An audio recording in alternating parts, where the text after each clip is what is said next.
10 বছর আগে আমি আমার বেডরুমেতে বসেছিলাম আর আমি আমার ইতিহাস পরীক্ষার প্রস্তুতি নিচ্ছিলাম। তখন ভাবলাম ফোনটা একটু বের করি আর ভিডিও রেকর্ড করি, যেটা ভবিষ্যতে আমি পাবলিক করব। এটা জানতে আমার ভবিষ্যৎ জীবন কেমন হবে, আমার চ্যানেল কেমন হবে। আর 10টা বছর অপেক্ষা করার পরে হাই মি ইন 10 ইয়ার্স অবশেষে পাবলিক হচ্ছে। আর আমি ওই ভিডিওটারই রিয়াকশন দেব যেটা এখন তোমরা দেখতে চলেছো।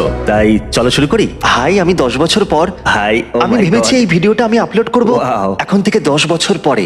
আর তাই আপনারা এই ভিডিওটা দেখতে পাবেন 2025-এ। ও মাই আর গড, এখন 2015 সাল। ও এটা তো দারুণ। দেখো আমি কিরকম দেখতেছিলাম তখন, পার্থক্যটা দেখো একবার। আমার তখন কোনো দাড়ি ছিল না, কোনো গোঁফ ছিল না। যদি আমি মরে যাই তো কি হবে? ও তাহলে তো এটা বড়ই অদ্ভুত লাগবে। সৌভাগ্যবশত আমি মনে নেই। খুবই ভেবেই তো আমার টয়লেট পেয়ে যাচ্ছে।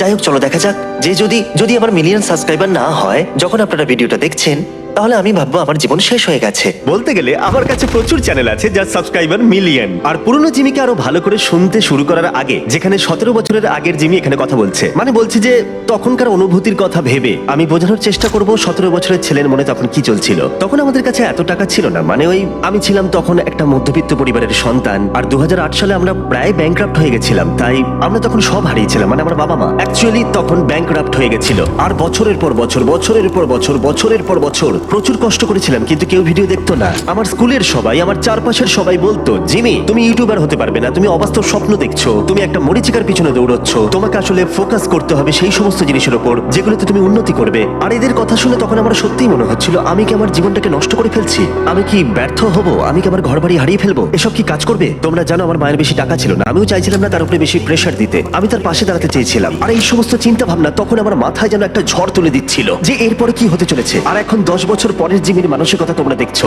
যাই হোক, চলো এই ভিডিওটা এখন দেখা যাক।